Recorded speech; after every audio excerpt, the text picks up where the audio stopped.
Hello everybody, I hope you guys are enjoying your day. Today we're going to be looking at a very warm pattern that is going to be setting up over parts of the western United States and then over parts of the northern and eastern United States. So it's going to be a very warm pattern for the majority of the country, except for maybe parts of the central and especially the south central United States. We're going to be going over your CPC forecast, your Climate Prediction Center forecast, and then also your modeled forecast from the European model. And many of these models are really actually agreeing on this pattern, setting up for at least a week or so, maybe just a little bit under a week. Then, by the time we hit about May 31st or so, or May 30th, that's when the pattern starts to shift again, and that's when we get into a colder pattern over the eastern United States, which will probably be what I'm going to talk about in tomorrow's video. So today we're going to be focusing on this warm air that's going to be upcoming for the next few days, and then after that we're going to talk about this colder air mass that's going to plunge in for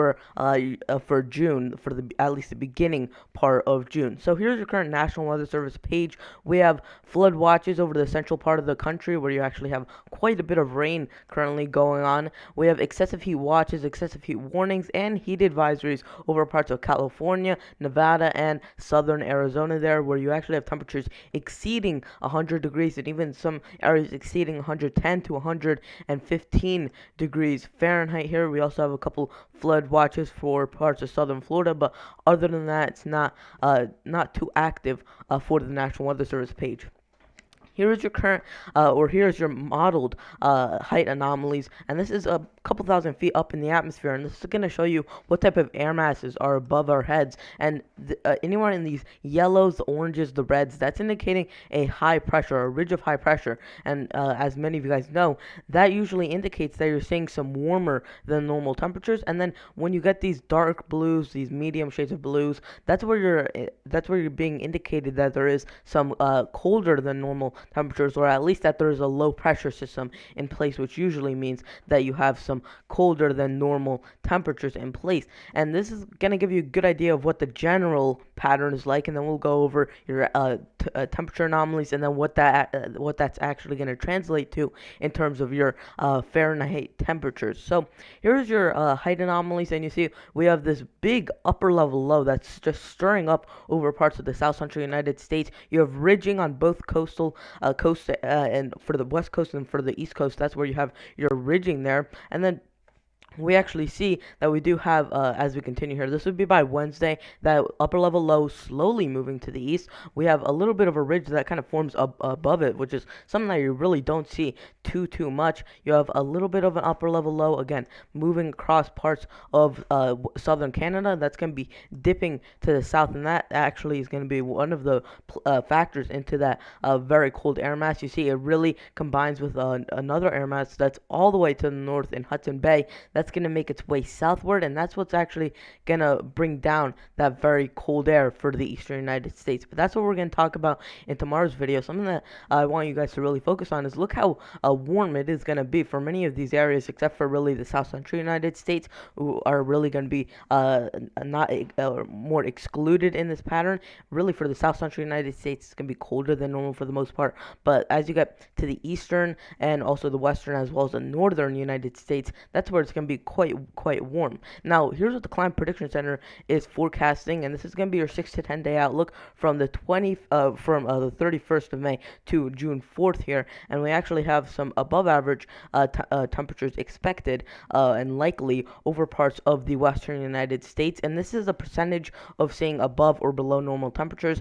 The darker or the more intense the shading, that's more likely that it'll happen. So we have some very likely very likely warmer conditions than normal over parts of just east of the Rockies, basically. And then we have some colder than normal conditions for the eastern United States and also for the south central United States, again, where that upper level low is kind of sitting. Now, here's your 8 to 14 day outlook, and this is a little bit further ahead in time. This is from June 2nd to June 8th, and you see for the East Coast, still in that near normal area, so that's really where you're gonna see the brunt of that cold air mass. But for the most part, even through that early June period where it's supposed to get colder and chillier, it is still fairly warm for the much of the central, eastern, and even into the western United States. You do see a little bit of below normal pop up there for parts of Washington and Oregon, but that'll be a little, just a little bit of minor cold air. It's nothing that's gonna be too noticeable.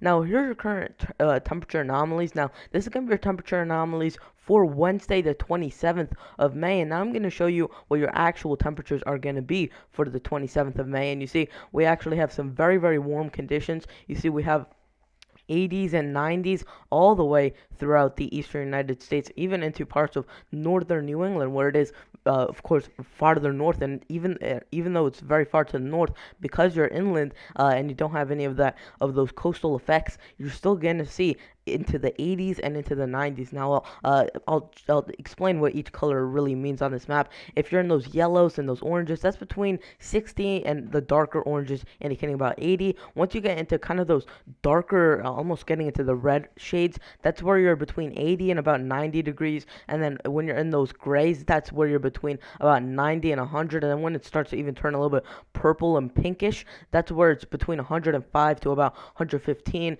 And we don't see any of those greens, which would be very extreme heat, which would be about 115 to about 125 degrees Fahrenheit here. So this would be for Tuesday, the 26th of May. Now let's look at what those temperature anomalies would be for the 28th of May. And you see, still very warm, except for that upper level low over the south central United States. A good 5 to about 15 or so degrees above average, even a little bit more in some areas. Now let's look at what your high temperatures are going to be for that day. And you see northern New England really baking in some very warm conditions as well. You have those 80s also for parts of Georgia, Alabama, Florida, all the way through Texas, New Mexico, into Arizona, Utah, Nevada, and much of California there, even getting closer to 110 to 115 degrees Fahrenheit here. Now let's look at your 2-meter temperatures for the 29th of May, and you see this is where we start to get that colder air mass start to kind of build in. But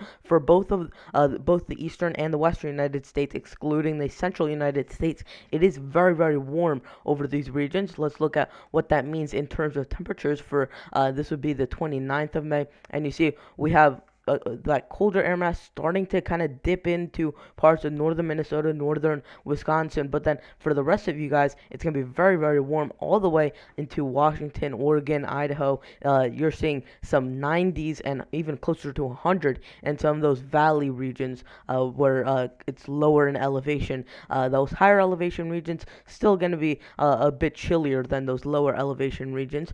Now, let's finally look at pretty much your final day of this warmer air mass, at least for the eastern United States. It's going to persist, and I'll show you that throughout the model. It's going to persist throughout the western United States, but really for the eastern United States, it's going to go away with this cold Arctic push here. Now, this is going to be for Saturday, the 30th of May, and you see this is what it's actually going to turn out to be in terms of your temperatures.